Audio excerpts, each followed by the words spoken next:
voy a silenciarme. En 10 segundos. ¿Empiezo ahora? En 5 más. 5 segundos más. Ahora.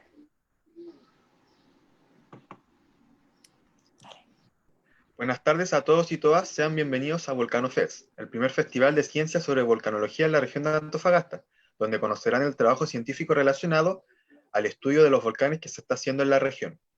Nuestras disculpas por los problemas técnicos, hubieron fallas con el internet, pero seguimos en vivo. Saludamos a quienes nos están viendo por las redes sociales de Quelar Volcanes y FIC-R Volcanes y les invitamos a revisar nuestra parrilla programática del día de hoy, porque tendremos una variedad de actividades para toda la comunidad. En un país con las características de Chile, estamos hablando de que en nuestro territorio hay al menos 90 volcanes activos o potencialmente activos. Es necesario trabajar en la prevención y mitigación de riesgos volcánicos. Y justamente de este punto nos conversará hoy Cintia Rojas, periodista y psicóloga de Quelar Volcanes, quien cuenta con 20 años de experiencia en el área. Bienvenida Cintia, un gusto tenerte aquí. Te dejo el espacio para que converses con quienes nos acompañan el día de hoy. Y recuerden por favor apagar sus micrófonos y desde ya ir anotando sus dudas y comentarios, los que serán contestados en un espacio al final de la charla. Te doy Hola Francisco. Hola Francisco, ¿qué tal? Bueno, hemos tenido una mañana bastante movida. Buenos días a todos los presentes. Ya mediodía en Chile, así que buenas tardes. Voy a hacer mi presentación de manera que podamos empezar ya y no tengamos otros inconvenientes. Bueno, mi presentación se trata sobre los desastres y la prevención en un país reactivo como Chile.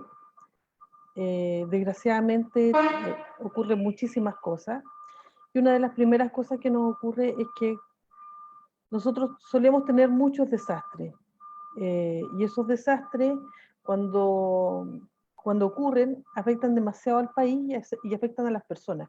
Eso es lo más importante, afectan a las personas. Y esa afectación puede durar poco tiempo o puede durar a muy largo plazo.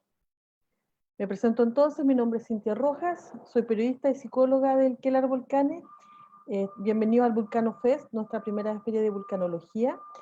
Y voy a hablar sobre el tema de los desastres y la prevención en un país reactivo como Chile. El contenido de esta presentación tiene que ver con el concepto de desastre propiamente tal, luego qué es proactividad versus reactividad. Chile es un país de desastres, los desastres ocurridos en Chile y algunos conceptos importantes. Los desastres. Yo creo que una de las cosas importantes que hay que determinar es qué son los desastres. Primero, los desastres, como los entendemos generalmente, tienen que ver con el hecho de que son consecuencias de fenómenos naturales o antrópicos. Es decir, si ocurre un tornado en un lugar donde no hay población, eso no es un desastre, es un fenómeno natural. Y son estos fenómenos naturales los que finalmente podrían ser desencadenantes de un proceso que provoca daño o pérdida de vidas humanas, de pérdidas económicas y que de alguna manera se transforman en desastres y es lo que entendemos como desastres naturales.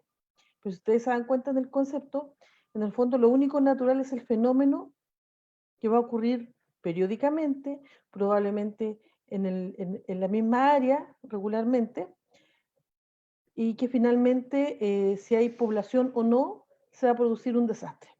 ¿Bien? Desde la CEPAL se establece que, que los desastres son la consecuencia de fenómenos naturales o antrópicos desencadenantes de procesos que provocan daño físico y pérdidas de vidas humanas y de capital, al tiempo que alteran la vida de las comunidades y de las personas. Además, alteran la actividad económica de los territorios afectados. Esto es tremendamente importante. Regularmente cuando nosotros pensamos en desastre, pensamos en muertos, pensamos en heridos, pensamos en la ayuda de las personas, pero resulta que una vez que ocurre un desastre, el desastre ocurre en este momento, pero hacia adelante, en el proceso de recuperación, la recuperación puede ser lenta o puede ser rápida, dependiendo de cómo reaccione el país al evento, ¿ya? De si estamos preparados para asumir esos costos. Hay países como, por ejemplo, Puerto Rico, que hace un par de años se declararon en quiebra debido a la cantidad de huracanes que tenían permanentemente. Entonces, eran tal la cantidad de huracanes que afectaron a Puerto Rico que finalmente el país se tuvo que declarar en quiebra porque no tenían la capacidad económica para responder a ninguna de las emergencias. los bolsones de pobreza aumentaron y la población se tornó muchísimo más vulnerable de lo que estaba al inicio de los huracanes. Luego, la recuperación económica de este país en particular ha sido muy lento y todavía no se puede recuperar de la quiebra. Y ojo, la particularidad que tiene Puerto Rico es que tiene mucha dependencia de Estados Unidos y aún así, hasta la fecha no han podido recuperarse adecuadamente. La recuperación después de dichos eventos requiere de la acción de los gobiernos, requiere la acción de muchos países que en conjunto pueden ayudar a este país que está afectado por el desastre, que ha sido empobrecido y que resulta muy vulnerable. Estos recursos externos son necesarios para que se vuelva a establecer la estabilidad en un país. Nosotros afortunadamente en Chile tenemos muchos eventos que generan desastre, pero finalmente nosotros somos capaces de recuperarnos prontamente, ¿ya? Pero eso tiene que ver con el hecho de que no tenemos muchas víctimas fatales, no tenemos muchas pérdidas materiales o tenemos la capacidad económica para solventar esas pérdidas materiales. En cuanto al ciclo y las fases del desastre, nosotros tenemos que pensar en un antes, un durante y un después. El antes es donde debemos trabajar en la prevención, en la mitigación, en la gestión del desastre, y esto es tremendamente importante porque en el antes es cuando yo determino previamente cuál es la vulnerabilidad de cada una de las comunidades. Y la vulnerabilidad está compuesta por el lugar en el que habito, el tipo de construcción que tengo, el nivel socioeconómico que tengo, porque los lugares más vulnerables son donde generalmente hay mayor densidad poblacional, con mala calidad estructural de vivienda, sin servicios básicos, por ejemplo, donde se pueden producir mayor cantidad de incendios, mayor rotura de tuberías, donde pueden haber deslizamiento de suelo, donde pueden haber incendios y una cantidad de cosas importantes. Y donde además la gente resulta ser muy vulnerable económicamente, con, digamos, niveles socioeconómicos muy bajos. Y estos generalmente se dan en las poblaciones que son las tomas o los campamentos, ¿ya?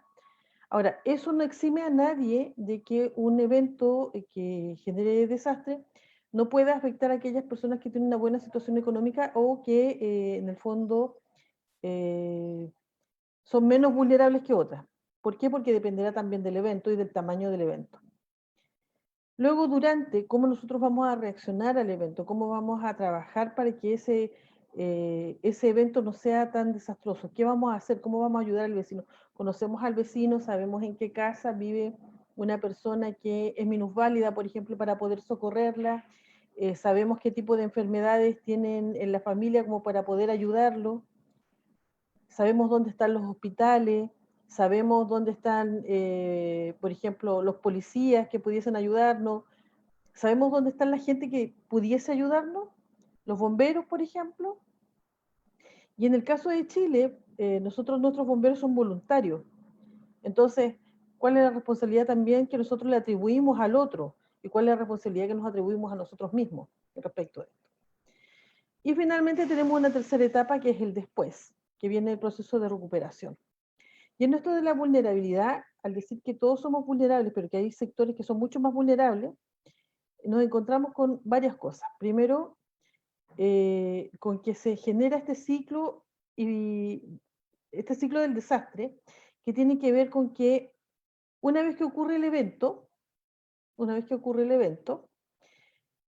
nosotros generamos una respuesta. Esa respuesta después trae la rehabilitación, la reconstrucción de las ciudades y de las poblaciones. Nuevamente volvemos a trabajar en la prevención, en la mitigación, nos preparamos para el evento, se produce el evento, hay una alerta, se produce el evento y volvemos a la respuesta, a la rehabilitación.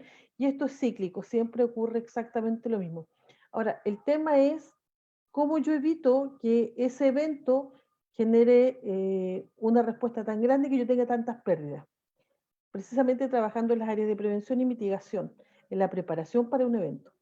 Kofi Annan, que fue secretario general de Naciones Unidas en los años 90, cuando se declaró la década internacional de reducción de desastres, dijo que la prevención eran los desastres que no ocurrían. Y eso es cierto, porque en el fondo, si nosotros trabajamos en prevención, en mitigación, en preparación, no es necesario que trabajemos tanto en la rehabilitación y la reconstrucción de un lugar, pero sí podemos trabajar fuertemente en lo que puede ser una respuesta, pero una respuesta positiva al evento, y no necesariamente en que seamos un país solamente reactivo. Por eso es importante que seamos proactivos a los eventos y trabajemos en la prevención, la mitigación y la preparación. Y cuando yo les mencionaba el quién es responsable, nosotros no podemos atribuirle la total responsabilidad a la autoridad. Entiéndase la Oficina Nacional de Emergencia, entiéndase bomberos, hospitales, carabineros, porque nosotros también somos parte de la sociedad y de las comunidades. Por tanto, ¿qué hacemos nosotros para evitar que ocurra un evento? ¿Cómo disminuimos nuestra propia vulnerabilidad? Son temas que son importantes de ir analizando. Y todo esto afecta el desarrollo. Un país que es afectado por un desastre, eventualmente puede demorarse mucho tiempo en recuperarse y volver al mismo punto del desarrollo. Por ejemplo, vamos a volver al tema de Puerto Rico. Puerto Rico sufrió un evento en el año 2010. Estoy dando fecha. 2010. El 2010 significaba que ese evento lo hacía retroceder 10 años, es decir, perdía 10 años de desarrollo. Quedaba como cuando empezó el año 2000. Pero el año siguiente, 2011, tuvo otro evento más y retrocedió 20 años más. Y el tercer año sufrió otro evento mucho más grande y retrocedió 30 años más. Entonces retrocedió 60 años en el tiempo, desde 2010 hasta 1950. ¿Por qué? Porque no tiene capacidad económica para responder a los eventos. Por ejemplo, las escuelas que se iban a construir ya no se construyen, lo mismo pasa con los hospitales, con los caminos, etcétera, etcétera. Y lo que yo tengo que construir ahora es lo que ya estaba, pero que se perdió. ¿Sí? Por eso se retrocede en el tiempo cuando ocurre un evento desastroso, porque todo es necesario reconstruirlo. Y los hospitales que estaban planeados, las escuelas que estaban planeadas, los nuevos proyectos que estaban planeados ya no se hacen. Voy a poner un ejemplo, por ejemplo, valga la redundancia. Chaitén, en el momento antes de la erupción volcánica, era una ciudad pujante, turística, donde las personas acudían durante el verano, un lugar muy bonito, las personas vivían del turismo necesariamente, y de repente un pequeño cerrito que tenían hizo erupción. Este es el volcán Chaitén, la erupción al momento de producirse, y este es el durante. La cosa es que días antes ya se les había advertido a las personas que podía ocurrir una erupción volcánica importante, y las personas aquí empiezan a trabajar con otro concepto que es la normalización. A mí no me va a ocurrir nada, de algo me tengo que morir, no, la ceniza se va a ir a otro lado. Y nos pasa otra cosa, que regularmente especulamos sobre los conceptos. Entonces, tenemos problemas en el área de educación, en el área de información y en otras áreas más que tienen que ver con el cómo nosotros vamos percibiendo el riesgo volcánico y cómo vamos percibiendo otros riesgos. Luego, Chaitén, después del evento desastroso, si se dan cuenta, la erupción volcánica iba a ocurrir sí o sí porque había un volcán.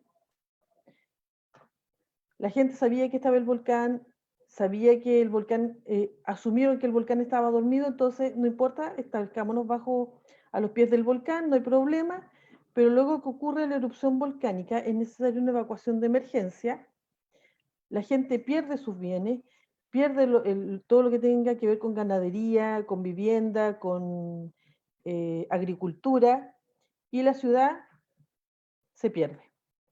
Había hasta hace un par de años la prohibición de volver a construir en el lugar, sin embargo la gente volvió al territorio que fue afectado por la erupción. ¿Ya? Que ese es otro problema que se presenta en el después. Y luego tenemos lo que es la proactividad versus la reactividad. Y el ser proactivo es evitar que ocurran los desastres, que es más o menos lo que les comentaba recién de Kofi Annan. Para ser proactivo es importante transformar las ideas en acciones. Y para que esas acciones sean las adecuadas, nosotros las discutimos con otras personas y vamos tomando decisiones que son importantes. Una vez que tomamos esas decisiones, el actuar es no esperar a ver qué pasa, sino que buscar nuevas oportunidades y tratar de tener una visión general o una panorámica respecto de qué eventos podrían afectarme y cómo yo puedo trabajar en ellos previo a que ocurra un desastre. Por ejemplo, si yo estoy en una escuela y sé que en la ciudad han ocurrido, por ejemplo, aluviones como en Antofagasta, yo empiezo a determinar qué eventos pueden ocurrir en mi ciudad. En mi ciudad puede ocurrir tsunami, puede ocurrir un terremoto, hace poco tuvimos un sismo importante, pueden ocurrir aluviones, pueden ocurrir deslizamientos de suelo, etcétera, etcétera, etcétera. Y esos eventos también pueden conllevar otros eventos, por ejemplo, como los incendios, roturas de matrices, roturas de tuberías de agua, por tanto también puedo tener aluviones sectorializados. Y eso debería tenerlo más o menos claro dentro de la ciudad en la que yo vivo. Por tanto, tengo que tener identificado dónde vivo yo, qué eventos podrían afectarme y a la vez tengo que hacer un mapa de riesgo donde yo pueda identificar por qué calles puedo evacuar, cuáles son las calles más expeditas, dónde están los postes, por ejemplo. Los postes ante un terremoto pueden cortarse, pueden generar chispas, hay una cantidad importante de eventos que pueden ocurrir. Y yo tengo que empezar a analizar esos riesgos. Ojo, no son riesgos que uno puede identificar fácilmente. Uno tiene que entrenarse para esto porque nosotros tenemos tan normalizado y tan naturalizado el hecho de que cuando ocurra algo vamos a reaccionar, pero cuando reaccionamos no sabemos que, por ejemplo, si pusimos cerámica en los muros y se sueltan, nos pueden caer en la cabeza. O que si hice una cornisa más trabajada y más expuesta, esta también se puede caer. O que se puede cortar el cable del poste. No veo los riesgos a los que estoy expuesto, salvo que uno empiece a entrenar este proceso de ver dónde yo podría tener riesgo, ¿ya? Luego tenemos que ver el tema de anticipar y prevenir los problemas para poder finalmente resolverlo y generar algunas situaciones de solución posible, ¿ya? Por dónde voy a evacuar, dónde están los albergues, a quién tengo que dirigirme, dónde puedo pedir ayuda, qué personas cerca de mi vivienda o en mi vivienda tienen problemas de movilidad, cómo puedo sacar una persona que pesa mucho más que yo desde mi vivienda en caso de que ocurra un evento. Tengo problemas, en mi casa hay personas con problemas respiratorios en caso de una erupción volcánica. Puedo beber el agua después de una erupción volcánica. Hay una serie de cosas que yo debiese plantearme antes para trabajarlas antes. Y eso es prevención. Luego debo actuar de forma diferente en función de cómo deban hacerlo. Todas las personas reaccionan de maneras distintas a un evento. Entonces, la idea es que yo sepa más o menos qué voy a hacer. Y tengo que tener claro a quién voy a ayudar, cómo la voy a ayudar, qué voy a hacer yo, por dónde voy a salir. Y tengo que tener claro el evento en el que me encuentro. Y en esto hay que ser súper perseverante y no rendirse. Hay que ser flexible, no siempre va a resultar como lo planificamos, pero una parte de esa planificación sí va a funcionar. Debemos ser muy responsables de nuestros propios actos y nuestras decisiones. Y al ser libres de nuestra propia conducta, también elegimos ser responsables con los demás. Porque si yo voy a autoconstruir una vivienda y esa vivienda se cae, tengo que ser responsable del daño que le cause a mi vecino o el que le cause a las personas que habitan esa vivienda. Y luego tenemos que hay personas que son tremendamente proactivas, como las que estamos viendo en la fotografía, en que antes de las lluvias empieza la limpieza de las quebradas y de los cauces. Entonces sabemos que ahí van a haber, por ejemplo, aluviones, que hay crecidas de río, inundaciones. Entonces es mejor tener limpio el espacio para que simplemente el agua fluya. Nosotros en Antofagasta tenemos piscinas decantadoras de aguas aluvionales y periódicamente lo que nos encontramos ahí es basura, son escombros. Entonces, si estamos evitando un desastre, ¿cómo es posible que permitamos que otras personas vayan a dejar escombros y basuras ahí para que finalmente eso contribuya a aumentar el desastre? Durante los periodos de invierno, es muy común ver en la región, por ejemplo, que las personas el día que está lloviendo salen a arreglar el techo. ¿Y cómo lo arreglan? Lo arreglan con plástico que entregan los municipios regularmente y que le ponen unas piedras o algún peso encima. ¿Para qué? Para que la casa no se moje. Pero ¿qué pasa si se cae la piedra y golpea a alguien? Entonces, ¿qué debiésemos hacer nosotros? Nosotros debiésemos planificarnos durante el año. Ya, el periodo de lluvias es diciembre, enero, hasta marzo probablemente. Y en el periodo anterior a eso, octubre, septiembre, noviembre, debiésemos arreglar las techumbres o limpiar los ríos o limpiar los cauces.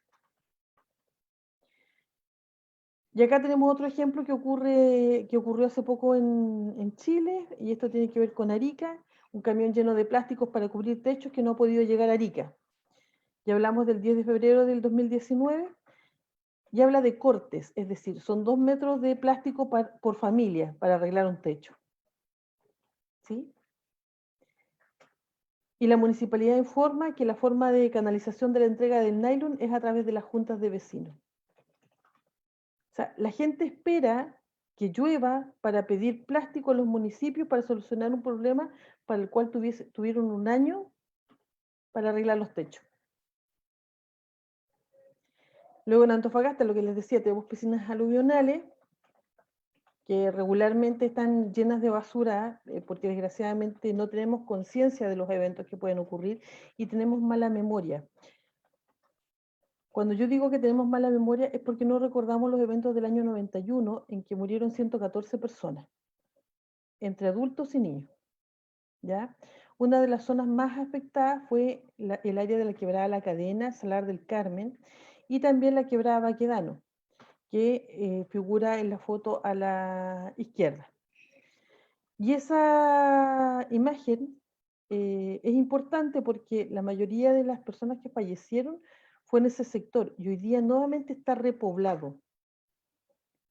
Toda la quebrada está poblada. Entonces, ahí hay que preguntarse quién es responsable de fiscalizar, quién es responsable de educar a la gente, quién es responsable de que la gente se haya establecido en ese sector cuando es peligroso, cuando las personas pueden morir. Si ocurre un nuevo libión y las personas mueren en ese sector, ¿quién es responsable? Y lo mismo pasa con los distintos eventos. En el caso de los volcanes son tremendamente atrayentes para el turismo, por ejemplo. Pero si vemos la foto izquierda, vemos que está haciendo erupción el volcán, que hay lava y hay un montón de gente mirando y no hay ningún sector cercado que impide que las personas se acerquen mucho más. Sin embargo, en la foto siguiente vemos que hay un cerco, las personas ven de lejos el volcán y seguramente debe estar delimitado hacia dónde debiesen o no evacuar. Ahora nos preguntamos si Chile es un país de desastre. ¿Tenemos problemas con eso? Efectivamente tenemos problemas con ese evento porque nosotros tenemos bolsones de pobreza importantes. Hoy día tenemos muchísimos campamentos. Esos campamentos tienen mala calidad estructural, mala calidad de vivienda, no tienen fácil acceso a los camiones de bomberos, por ejemplo. Se vuelven tremendamente más vulnerables y en una casa pueden vivir hasta 30 personas. Luego, los fenómenos naturales son recurrentes. Es decir, en Antofagasta siempre existe el riesgo de que ocurran terremotos, ya sea cada 100 años, cada 150 años, pero el terremoto puede ocurrir. Y basta con que ocurra un sismo para que tengamos deslizamiento de suelo o podamos tener la rotura de matrices. Debemos ser súper claros en que es tremendamente importante la identificación del riesgo y la educación de los fenómenos naturales. ¿Para qué? Porque si nosotros tenemos educación y de manera transversal, nosotros aprendemos cómo debemos reaccionar a ciertos eventos. Y no podemos confiar en que la autoridad va a tomar todas las decisiones porque la autoridad no es la única responsable. Nosotros también somos responsables de nuestra propia seguridad y esa es una cosa que no va a cambiar. Y luego, ¿cuánta ayuda esperamos de los otros y cuánta ayuda estamos dispuestos a dar? ¿Quiénes ayudan en un desastre finalmente? Si yo en mi sector conozco a las personas que viven cerca de mí, puedo tener identificado quiénes son los más vulnerables, quiénes son los más pequeños, qué familia no salió de su casa, quién está perdido, y puedo prestar ayuda rápidamente. Si yo espero que vengan los bomberos o la autoridad a ayudarme, va a pasar mucho tiempo. Y dependiendo del evento, yo tengo muy poco tiempo para rescatar a las personas. Ahora, ojo, el rescate no es que yo simplemente decida que voy a rescatar a una persona, pero sí puedo, por ejemplo, empezar a buscarla, saber quién no está presente. El trabajo de la ONEMI a lo largo de Chile es muy interesante porque nos muestra qué tipo de eventos pueden ocurrir en las regiones, ¿ya?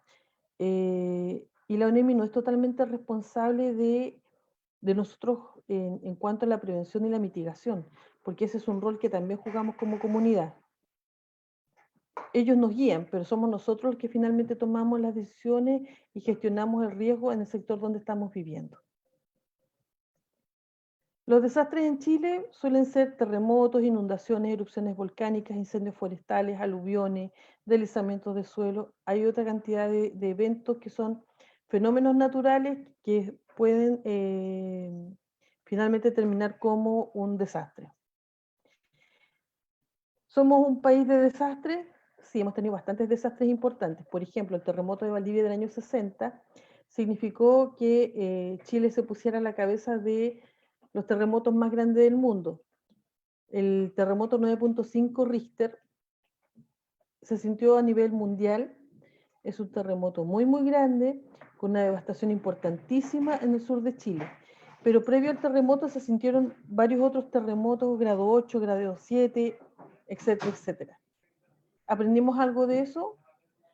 En Chile se hicieron muchísimas cosas. Se creó la Oficina Nacional de Emergencia, se generó la normativa chilena de construcción, y hay una serie de eventos que se crean a partir del terremoto de Valdivia, que también además generó un tsunami. Tenemos los aluviones de 1982 en Santiago. El suelo no resistía y se empezaron a caer los vehículos en el borde de los ríos. Esto ocurrió durante 3 días en el mes de junio del 82, producto de intensísimas lluvias, y murieron 15 personas. Hubo miles de damnificados y el país tuvo que empezar un proceso de reconstrucción del área central. Luego el terremoto del 85, 3 años después del aluvión, tenemos un terremoto importante en Santiago. Muchas de las viviendas que se cayeron era porque tenían mala calidad estructural, la mayoría eran de adobe, adobillo, algunas de piedra, mampostería, pero que no resistieron lo violento del terremoto. Hubo 177 muertos, 2.575 heridos y más de 900.000 damnificados. A estas personas tuvo que cobijárselas y darles alimento durante bastante tiempo. ¿Para qué? Para poder luego empezar la recuperación del país. La erupción del volcán Chaitén ya lo habíamos visto. Todo el pueblo debió ser evacuado. Algunas personas que no querían fueron prácticamente sacadas a la fuerza. Hubo lahares, que se aumentó el caudal del río Blanco. Este se desbordó alrededor del pueblo y dejó las casas inutilizables con una mezcla de ceniza y agua. Y eso al secarse es como tener cemento más o menos en el sector, ¿ya? Luego tenemos el terremoto y tsunami del 2010, que es uno de los eventos más cercanos que recordamos. A las 3:34 de la madrugada ocurre este evento, y acá hay una particularidad. Es distinto cuando un evento ocurre durante el día a cuando ocurre durante la noche. ¿Por qué? Porque en la noche regularmente las familias están juntas, pero durante el día las familias están dispersas porque o están en el colegio, en el trabajo, y cuesta coordinarse. Entonces también hay que generar un plan de emergencia para esto. ¿Dónde nos vamos a juntar? ¿Cuál es la zona de seguridad? ¿Cómo nos vamos a ubicar? ¿Cómo nos vamos a llamar? Hay que generar un plan en la casa para poder contactarse en caso de un evento. Los incendios de Valparaíso de 2014. Si bien son un evento antrópico, son generados por el hombre, finalmente se vuelven un desastre, voy a usar el entre comillas natural, cuando el viento influye, cuando las temperaturas influyen y esto empieza a acrecentarse. Esto generó 12.000 damnificados en la quinta región, en Valparaíso específicamente. Luego tenemos las aluviones del norte de Chile en el año 2015, que afectaron particularmente Chañaral, El Salvador, la cuarta región. Y esto es lo que se puede dimensionar, es decir, hay un antes y un después de cómo el evento causó el desastre y el daño en la población, ¿ya? Hubo 31 muertos, o sea, si ustedes se dan cuenta, no es que hayan tantos muertos en Chile, afortunadamente. Hay países donde mueren 70.000 personas. Pero no debiese morir nadie en un evento si nosotros trabajamos en prevención y preparación. El terremoto de 2015, que también tuvo consecuencias importantes en el sector de Coquimbo.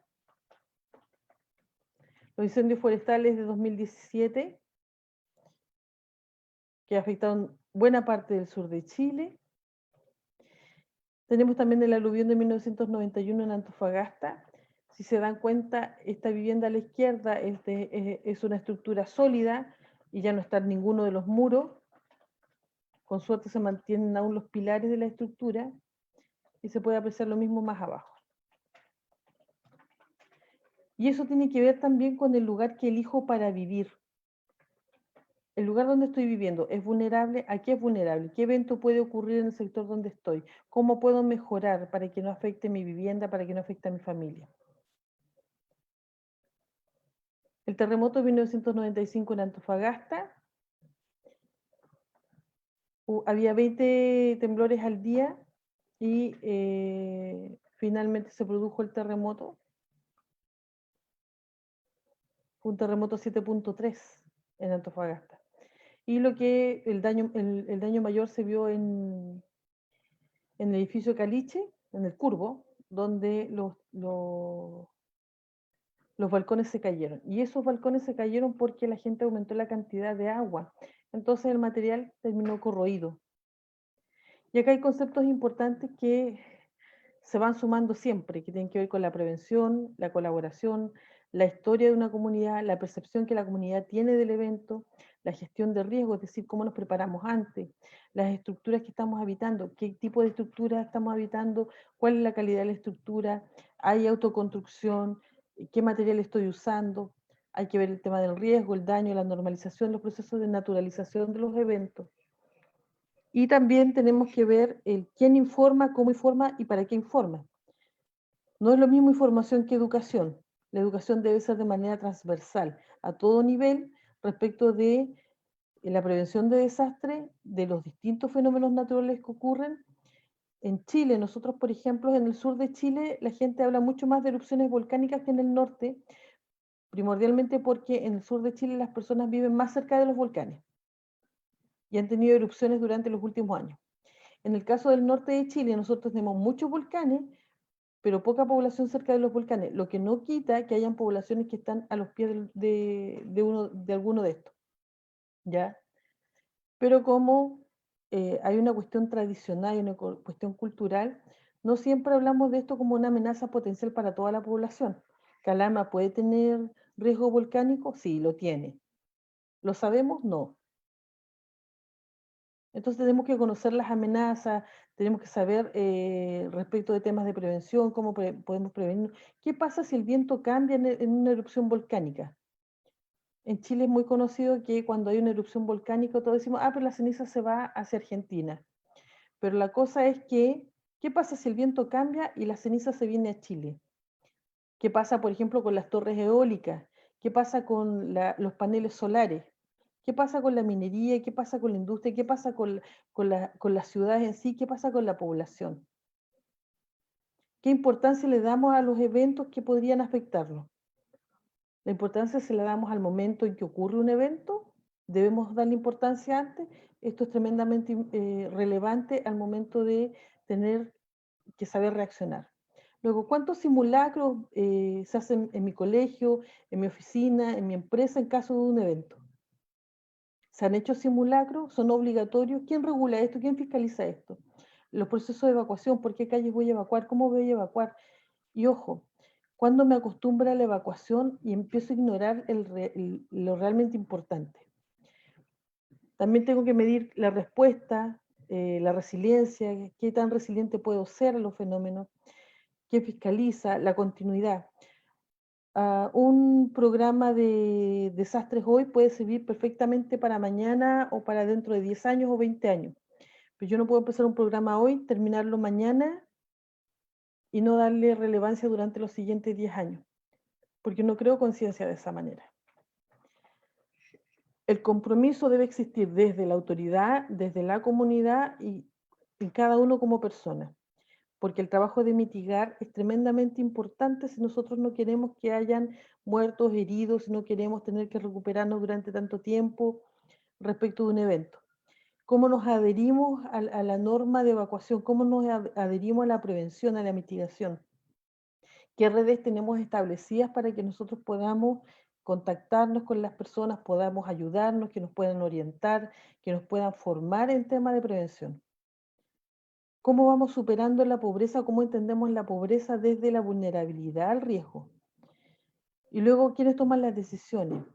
No olvidemos que los eventos desastrosos ocurren no todos los días, sino cada cierto tiempo y a veces son tiempos bastante prolongados. Pero debemos estar preparados sí o sí. Es mejor estar preparado que no estarlo.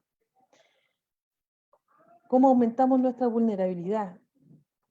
Antofagasta tiene zonas que están prohibidas la construcción de determinados eventos y sin embargo lo que nos ha ocurrido es que hoy día tenemos bastantes más campamentos.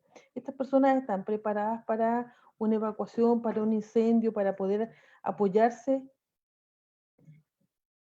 y vamos viendo también el conocimiento del territorio. Conocemos nuestra ciudad, conocemos las zonas más vulnerables, dónde podemos ayudar, dónde las personas van a tener, van a estar más afectadas, dónde están los hospitales, dónde están los bomberos. Los bomberos pueden acceder a mi vivienda en caso de un incendio, cosas como esas. Entonces, si yo vivo en un sector, por ejemplo, con un volcán que va a hacer erupción, ¿por dónde evacúo? ¿Cuántas vías de escape existen? ¿Quién me puede ayudar? ¿Puede llegar un helicóptero en caso de que tengan que evacuarme por vía aérea? ¿Cuántos camiones o cuántos buses, cuántos vehículos necesito para sacar a las personas, a los animales del área donde estoy, si es una zona rural? ¿Qué es más importante, salvarme a mí mismo y a mi familia o tratar de salvar a los animales que estoy, digamos, que son parte de mi propiedad? La mayoría de los eventos que tienen que ver con volcanes, las personas han debido abandonar la mayoría de sus animales porque cuando una vez que se produce la erupción volcánica, la prioridad es sacar a las personas. Pero existen planes para la evacuación de animales. ¿Cómo podemos trabajar con eso? ¿Eso se puede hacer a largo plazo? ¿Hay experiencia a nivel mundial? ¿Eso lo sabemos? No podemos jugar tampoco con las tradiciones de las personas. Viene también el tema de la economía, cómo nos afecta un evento al país, cómo nos afecta como ciudad, cómo nos afecta como familia o como persona. ¿Cuánto cuesta recuperarnos? ¿Cuánto cuesta reconstruir una ciudad? ¿Cómo las costumbres cambian a partir de un evento? ¿Cómo el turismo también es importante en esto? ¿Cómo cambiamos el tecnicismo al lenguaje común? ¿Cómo nos hacemos responsables? ¿Cómo ayudamos? ¿Cómo nos ayudan? Y cómo considerar también el tema de las víctimas respecto de los heridos. Bueno, y este es más o menos lo que hayamos trabajado durante estas últimas semanas respecto de los desastres y la prevención en un país reactivo como Chile. Si tienen preguntas, quedo abierta a sus comentarios.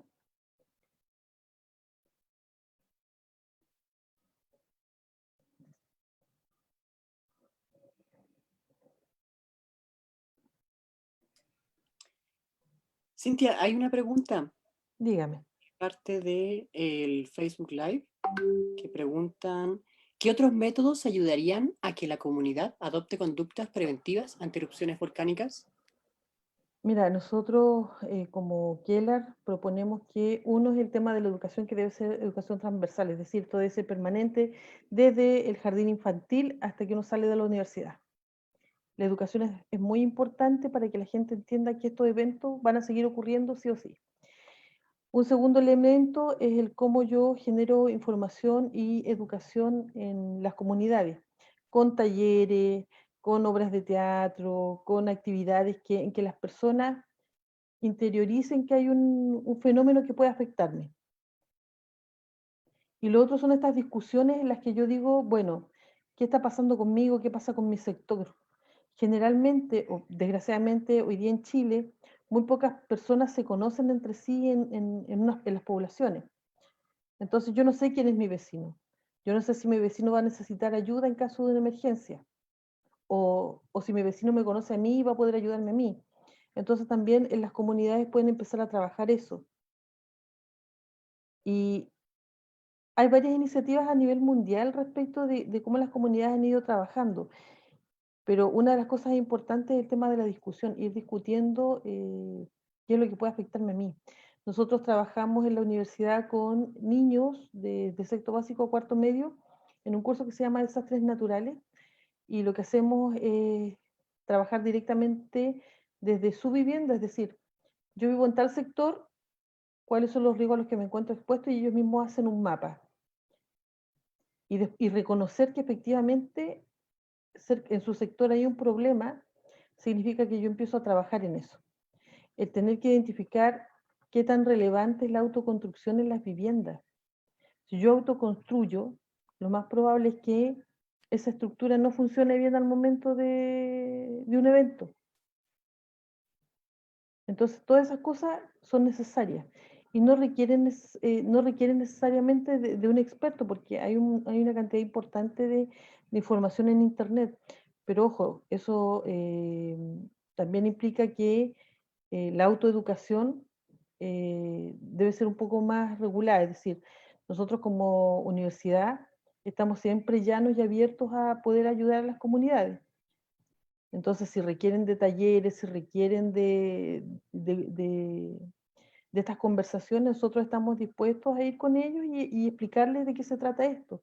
Y de hecho, nosotros ahora, por ejemplo, estamos trabajando con las comunidades de Ollagüe, San Pedro, dentro de poco con Talabre, para poder enseñarles a identificar eh, cómo entender un mapa volcánico, por ejemplo, o para que ellos entiendan qué es un lahar, qué es un flujo piroclástico, la importancia de los volcanes en la zona en la que estoy viviendo, y así de otros eventos también.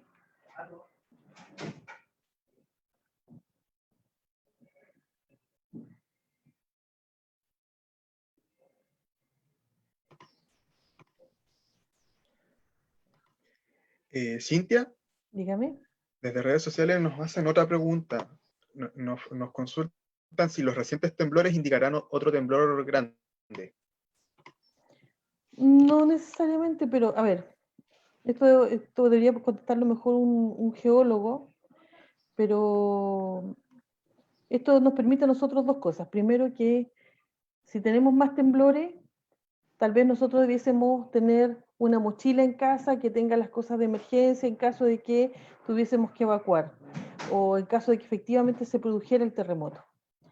Los terremotos no son predecibles, no son predecibles. Entonces, la cuestión es que cuando empiezan a ocurrir una cantidad de sismos importantes, nosotros lo que debiésemos hacer es preparar a la familia en caso de terremoto, vamos a hacer tal cosa, vamos a ir a tal lugar, vamos a tener la mochila preparada, si se cae el mueble, asegurar los muebles contra el muro, asegurar las ventanas, si vamos a evacuar, no bajemos por el ascensor. Todo ese tipo de instrucciones nos sirven a nosotros para poder saber qué hacer en caso de terremoto. En Chile, lo que regularmente pasa es que nos asustamos mucho con los temblores, pero después los naturalizamos. Es decir, no, acá tembló, no pasa nada. Pero los temblores, así como los terremotos, siempre van a ocurrir. Y sería bueno que si hay alguno de los geólogos puede ser Alfredo tal vez, que pudiese comentarnos más o menos si esto da indicios de un terremoto o no, pero el hecho acá no es de si va a ocurrir o no un terremoto a causa de los sismos, sino de que si hay tantos sismos, empezar a prepararnos para en caso de que ocurra. Y lo mismo pasa con una erupción volcánica, lo mismo pasa con un aluvión. Si empieza a llover el día de la lluvia, no puedo estar poniéndole plástico al techo. Tengo que hacerlo 2 meses antes. Y tal vez no plástico, sino que empezar a cambiar la techumbre propiamente tal. Entonces, este tipo de advertencias que te da la naturaleza en el fondo es para que uno tome el tema en las manos y se haga responsable de ello. Entonces, lo que yo les recomendaría es que estén tranquilos, que aprendan a vivir con estos eventos, porque estos son eventos naturales a los que tenemos que acostumbrarnos porque ocurren todos los días, a veces más fuerte, a veces más suavecito, pero que podríamos tener, no sé, por la mochila de emergencia, podríamos tener un plan familiar de dónde vamos a evacuar en caso de cualquier cosa, dónde nos vamos a reunir en caso de cualquier cosa, cuál es el riesgo que yo corro en mi casa, qué puede pasar fuera de mi casa, cuál es el trayecto a la escuela, cuál es el protocolo que tiene la escuela para que yo vaya a buscar a mis hijos, cosas como esas. Y esto para todo ámbito de cualquier evento, no solamente porque está temblando. Y tal vez haya alguno de los geólogos conectados como para que pueda dar esa respuesta, o finalmente conectarla responderla ahí en las redes sociales.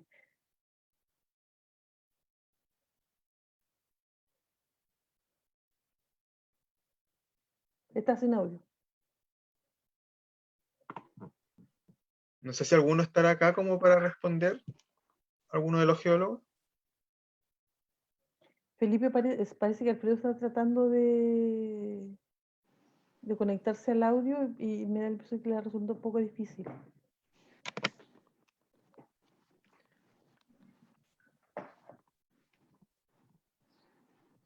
Y seguramente la pregunta tiene que ver con el sismo que hubo hace poquito rato.